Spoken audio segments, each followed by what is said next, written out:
Ya kan, di luar kebiasaan saya, biasanya kan ketemu datang gini-gini saya nggak mau.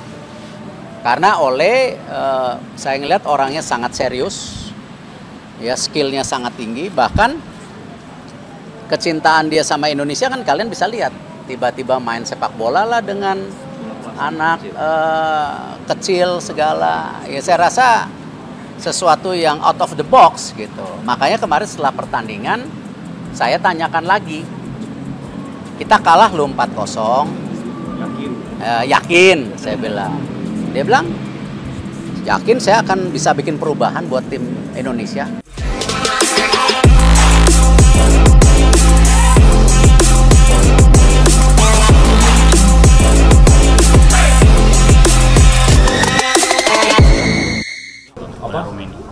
Berkas ada beberapa berkas yang harus kita siapkan. Yang kami siapkan memang belum kami submit ke Kemenpora. Yang 2 sih udah. Tapi kan lagi proses juga ya. Tak ditayangkan di media Indonesia. Ketum PSSI Pak Erick Thohir naturalisasi pemain seharga 700 miliar, Victor Gyökeres. Di balik gemerlap pemberitaan sepak bola nasional yang semakin mendunia, sebuah langkah besar dan mengejutkan tengah berlangsung tanpa banyak sorotan media tanah air. Diam-diam, Ketua Umum PSSI Erick Thohir kembali membuat gebrakan besar. Ia berhasil memulai proses naturalisasi salah satu striker paling berbahaya di Eropa saat ini, Victor Gyökeres, pemain dengan nilai pasar fantastis yang mencapai 700 miliar rupiah. Langkah ini tidak hanya menjadi sinyal bahwa timnas Indonesia benar-benar serius membangun kekuatan untuk menembus Piala Dunia 2026, tetapi juga bukti nyata bahwa Erick Thohir memainkan strategi senyap tapi mematikan di balik layar. Tanpa sorotan media nasional besar, namun dengan manuver diplomatik dan pendekatan personal yang intens, proses ini mulai membuahkan hasil luar biasa. Victor Gyökeres adalah striker utama tim Sporting CP di Liga Portugal. Ia sebelumnya mencetak sensasi di Championship Inggris bersama Coventry City dan dikenal sebagai penyerang modern, tinggi, cepat, kuat dalam duel udara, dan memiliki penyelesaian akhir mematikan. Pemain kelahiran Swedia ini memang berstatus sebagai pemain timnas Swedia, namun karena hanya bermain di laga non-kompetitif dan memenuhi ketentuan FIFA, ia masih bisa membela timnas Indonesia, terlebih karena memiliki darah keturunan Indonesia dari garis neneknya. Dengan valuasi pasar mencapai 40 juta euro, sekitar 700 miliar rupiah, Gyökeres otomatis akan menjadi pemain paling mahal dalam sejarah sepak bola Asia Tenggara, bahkan Asia sekalipun. Langkah naturalisasi Gyökeres ini dilakukan di luar radar media nasional. Banyak media fokus pada pemain keturunan yang sudah lebih dulu tiba seperti Joel Piru, Madsen, atau Baker. Namun ternyata, di balik layar, Erick Thohir mengadakan pertemuan rahasia dengan agen dan keluarga Gyökeres di Eropa. Menurut sumber internal PSSI, proses pendekatan sudah dimulai sejak awal tahun 2024, dan mulai memperlihatkan hasil konkret pada pertengahan 2025. Beberapa diplomat Indonesia di Eropa juga ikut andil dalam memastikan jalur hukum dan administratif berjalan mulus. Erick Thohir sendiri belum mengumumkan secara resmi kepada media, namun dalam forum tertutup internal PSSI, ia menyatakan, "Kita tidak bisa berjuang setengah-setengah jika ingin lolos ke Piala Dunia. Kita datangkan bukan hanya talenta diaspora, tapi pemain kelas dunia. Indonesia akan punya striker seperti Gyökeres, bukan mimpi lagi." Banyak yang bertanya, mengapa proses sebesar ini nyaris tak tersorot media nasional. Ada beberapa alasan logis yang melatarinya.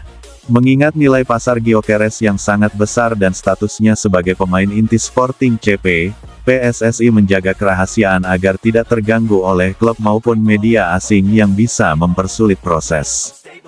Karena Gyökeres masih berstatus sebagai warga negara Swedia, ada kemungkinan Federasi Swedia memberikan tekanan agar sang pemain tidak berpindah timnas.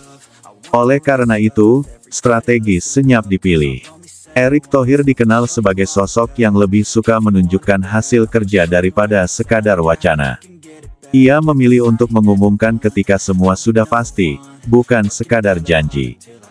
Berdasarkan dokumen internal yang bocor ke media luar, proses naturalisasi Gyökeres sudah masuk dalam tahapan verifikasi dokumen keturunan dari garis nenek asal Kalimantan, pengajuan paspor diplomatik dan WNI khusus atlet, wawancara kesediaan dengan perwakilan PSSI, pemeriksaan administratif bersama Kemenkumham dan imigrasi. Jika semua berjalan lancar, Gyökeres diproyeksikan akan menjalani sumpah WNI antara Agustus hingga September tahun 2025, tepat sebelum laga-laga krusial babak akhir kualifikasi Piala Dunia Zona Asia. Jika benar Victor Gyökeres resmi membela Indonesia, maka skuad Garuda akan mendapatkan salah satu striker paling berbahaya yang pernah bermain di kawasan Asia. Dampaknya sangat besar, baik dari sisi teknis maupun non-teknis.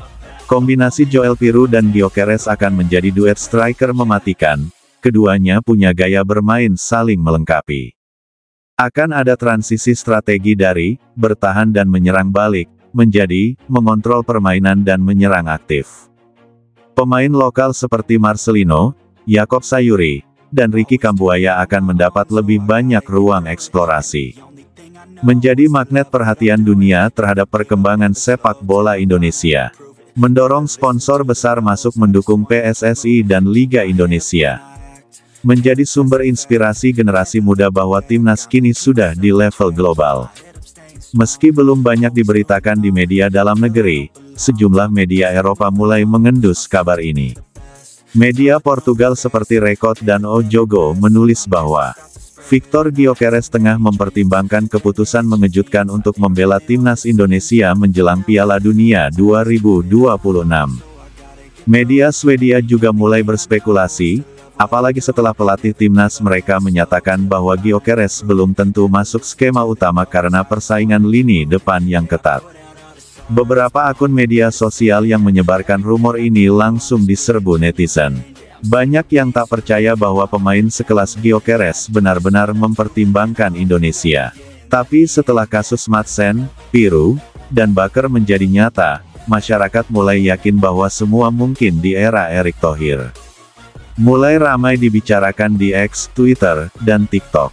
Bahkan video kompilasi gol Gyökeres dalam jersey Sporting CP ramai dibagikan ulang oleh fans Garuda sebagai bentuk antusiasme. Apa yang dilakukan oleh Erick Thohir bukan hanya revolusi dalam hal taktik dan skuad. Ini adalah perubahan besar cara pandang terhadap sepak bola Indonesia. Jika dulu kita bermimpi bisa bersaing di Asia, kini kita berani bicara tentang persaingan global.